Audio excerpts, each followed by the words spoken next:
This series presents information based in part on theory and conjecture. The producer's purpose is to suggest some possible explanations, but not necessarily the only ones, to the mysteries we will examine.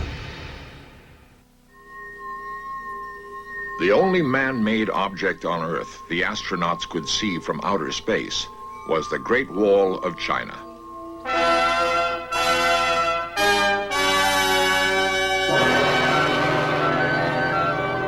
Although it is one of the most astounding accomplishments of man, it failed to keep out wave after wave of barbarian invaders.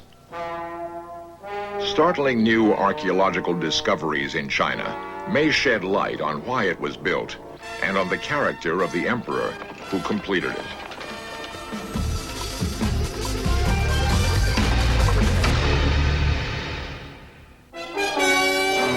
The Great Wall of China. This huge stone serpent winds across nearly 2,000 miles of rugged mountains in the People's Republic of China. It is the longest structure in the world. The vast land of China has always held mystery for us. Her customs, her language, and her way of life have differed vastly from the rest of the world. Her very remoteness has lent an air of mystery. We have admired her ancient culture and her appreciation of beauty. In Search Of is the first major film unit allowed into the People's Republic of China, seeking answers to some of her secrets. An ancient ruler who could be the key to some of the puzzles is Emperor Shi Chuandi. He became China's emperor in 221 BC. In Chinese, last names come first. The word China comes from the family name Shi, so the land of Shi became China. Even before Shi, however, China had rulers who lived behind this land of walls. Each one built sections of the Great Wall in hope it would keep out the barbarians. The great Tartar leader, Genghis Khan, a brilliant military strategist, had little trouble crossing the Great Wall. Nomad scouts from the Khan's Gobi Desert hordes reported that the Chinese government was weak. There were traitors to open the gates, and the Mongol hordes swept through to conquer China. The irony was that after 2 generations, the new conquerors were totally absorbed by the Chinese. Kublai Khan, the grandson of Genghis and the most familiar name to us through the tales of Marco Polo, lived in the height of luxury and ruled over the most splendidly opulent court in Chinese history. A later emperor, Yung Lo, ordered the city of Peking built with high walls and made it his capital because of its proximity to the Great Wall. The ancient Chinese believed that they were the only civilized people in the universe. All others were barbarians. In early times, many local rulers had built sections of walls for the protection of their area. But in 207 BC, one man came to power who was to be one of the most dominant figures in early Chinese history. He not only filled in the gaps and completed the Great Wall of China, but he conquered all of the local rulers and consolidated China for the first time. His name is Shi Chuandi. He was China's first emperor. His accomplishments were many. A skilled general, he put down all opposition by defeating all local monarchs.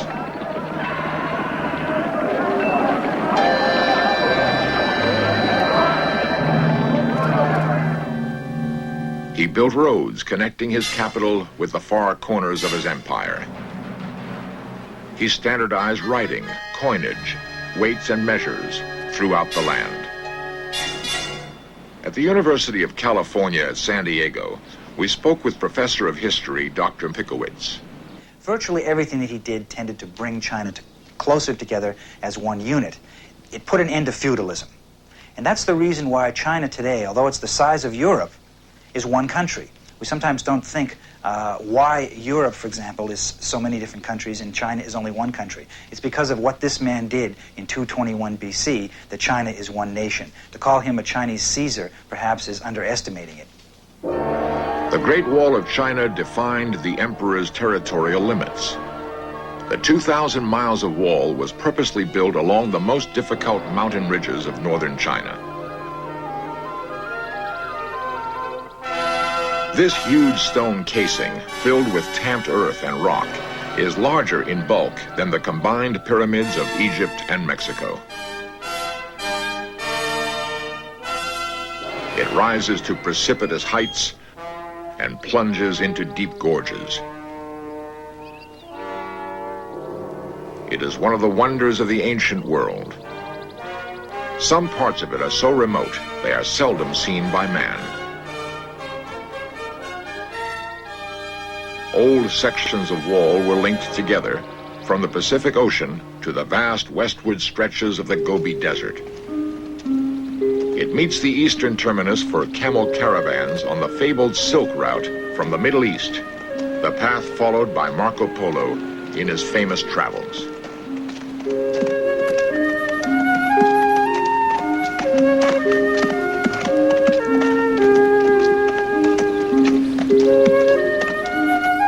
Chinese travelers of the period were terrified that they would die beyond the Great Wall.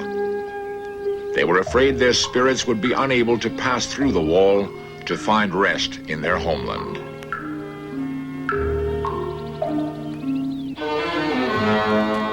The emperor's most astounding accomplishment was the completion of the Great Wall. It was, however, constructed at enormous human cost. Many peasants who built it froze to death in the severe northern winters of the land. Hundreds of thousands of conscripted workers died from extremely harsh treatment at the hands of the emperor's guards. Beneath the massive stones lie the remains of those laborers who perished, earning it the name of the longest graveyard in the world. The emperor's harsh measures were not only felt by the laborers, but also by scholars and intellectuals. Their thinking had been formed by the great teacher Confucius. They were pledged to respect tradition. Shi Chuangdi wanted just the opposite. He was determined to break with the past completely.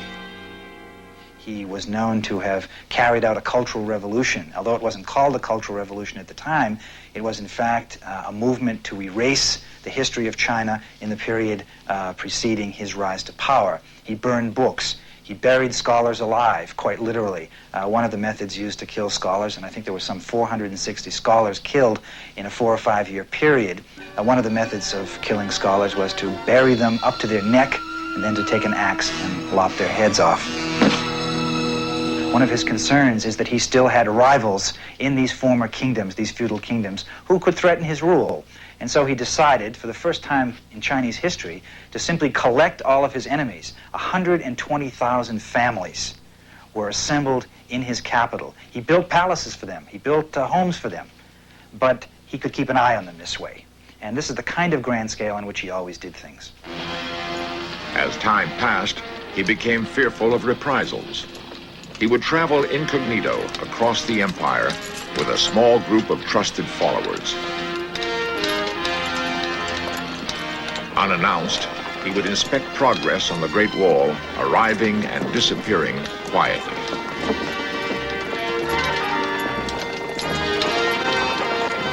The Great Wall became an obsession. It was more to him than a structure of defense. It was a statement that defined the line between his China and the outside world. Standing on these ancient stones, hearing the eerie sound of the winds blowing along the wall, it is easy to imagine the scene of 2,000 years ago.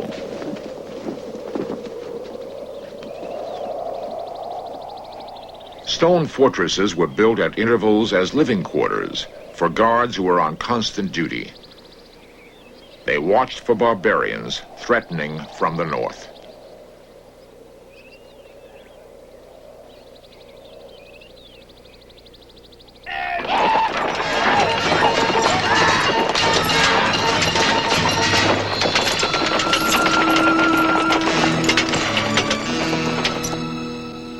The fear of death haunted the emperor's dreams. He built many palaces for himself across his empire. At his treasured hot springs, the long, cool vistas of crepe myrtle and willow, designed to soothe and calm the mind, brought little solace now. He scurried from palace to palace, sleeping under a different roof nightly. Drawn sword by his side, he was haunted by his enemies, living and dead. Even the roof demons confirmed the fear in his heart that assassins were everywhere. There were many attempts made on his life, as reenacted in the Summer Palace by members of the Peking Theater.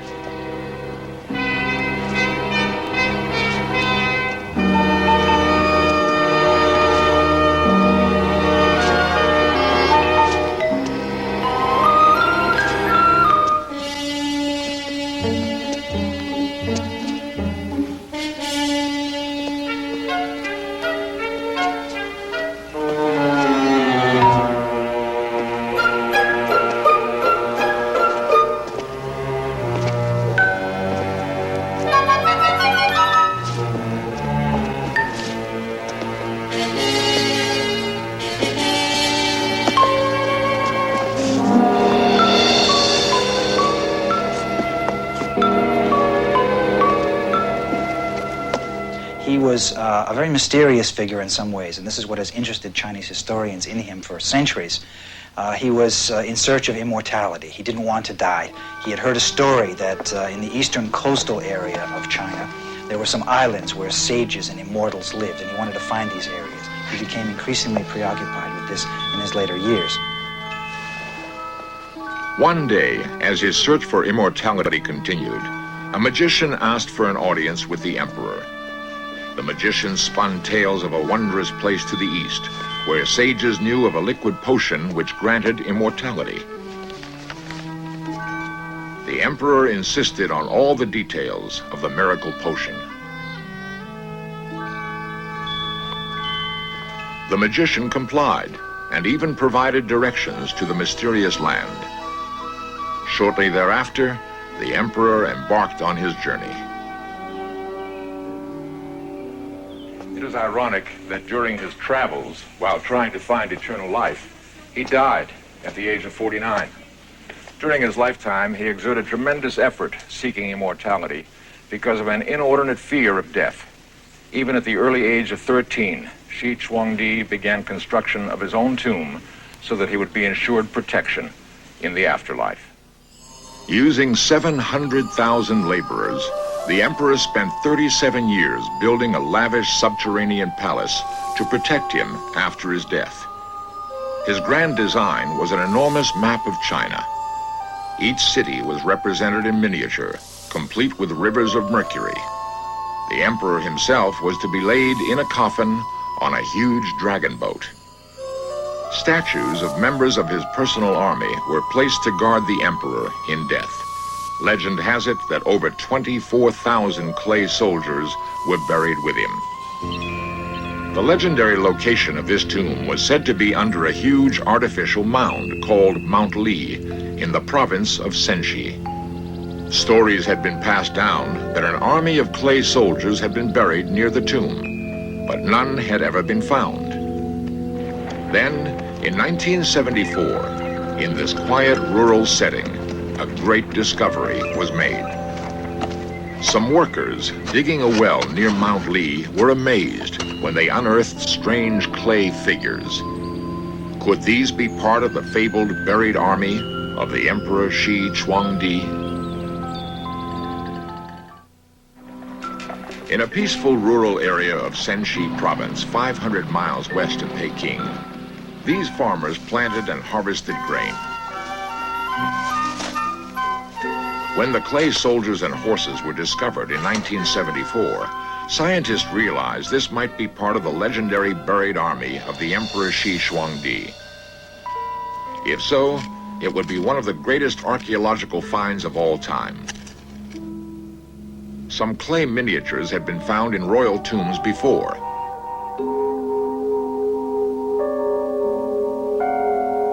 They represented guards, wives, and servants placed there to care for the monarch after death. The figures found near the emperor's tomb, however, were life-size, and there appeared to be an entire army of them.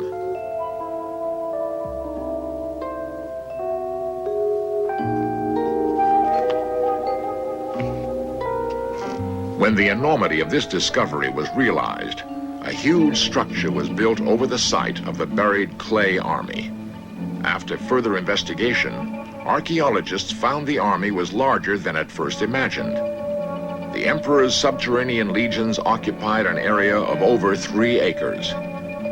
More than 600 life-size figures have so far been uncovered, and test digs indicate there will be at least 5,000 more.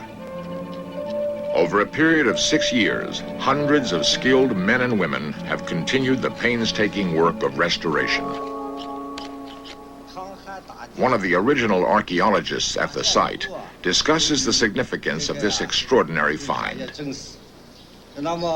It was on this very spot that the well diggers discovered the first clay figures beneath the earth.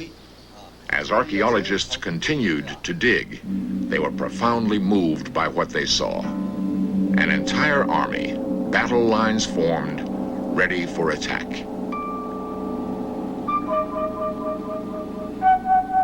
Rank upon rank they stood, silently waiting.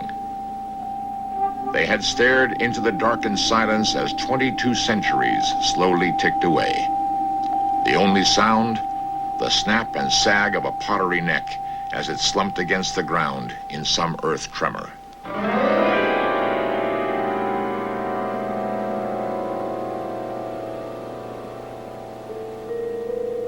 Each face is unique. Perhaps each one is the portrait of a long-forgotten warrior.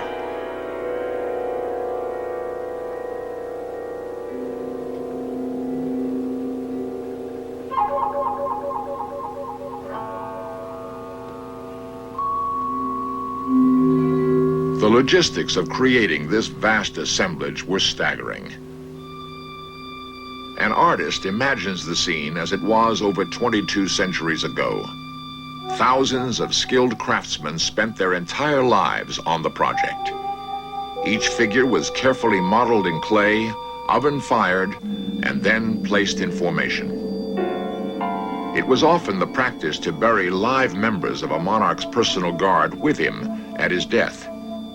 If these are indeed the likenesses of Xi's guards, their loyalty to the emperor may have rested in the knowledge that they would not be required to die with him.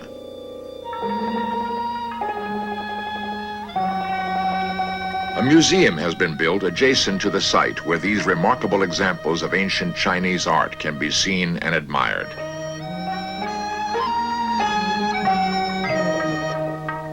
Details such as the bronze bridles found on some of the horses can be studied. A high degree of artistry, even on such a massive scale, was far above that believed possible for this early period. The armor worn by the men and the different dress and hairstyle denoting rank or occupation were carefully reproduced by the artisans.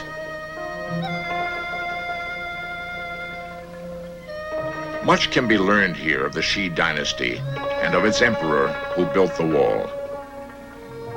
Perhaps his vast clay army was yet another kind of wall. The controversy over the Emperor Xi Huangdi continued for centuries. The positive view stresses his unification of China. The negative view of the emperor points out the tremendous cost in human lives of his vast projects and his repression of scholastic learning. There can be no doubt, however, that shortly after his death, China was in turmoil. A commoner named Shen stepped from the ranks of the soldiers and inspired a revolt against the weak son of late Emperor Xi Huangdi. This soldier became the first emperor of the Han dynasty.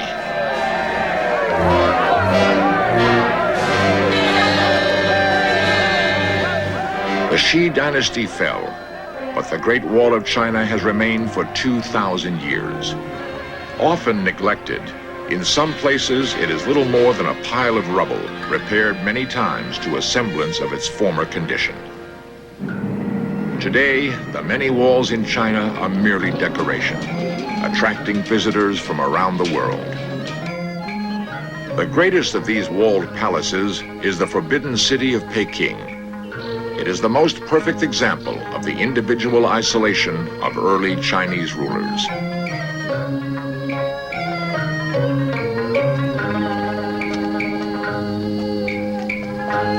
Only the emperor or empress, their close relatives, servants, and high officials were ever allowed through these gates.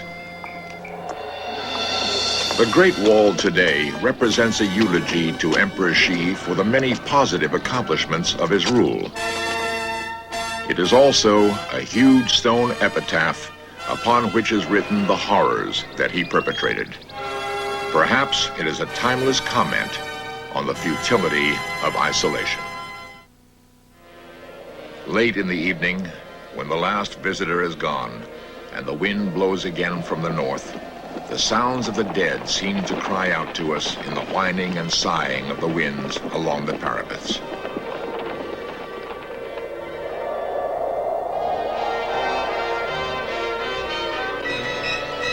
One might ask the question, did the Great Wall keep the world out, or did it imprison the Chinese within?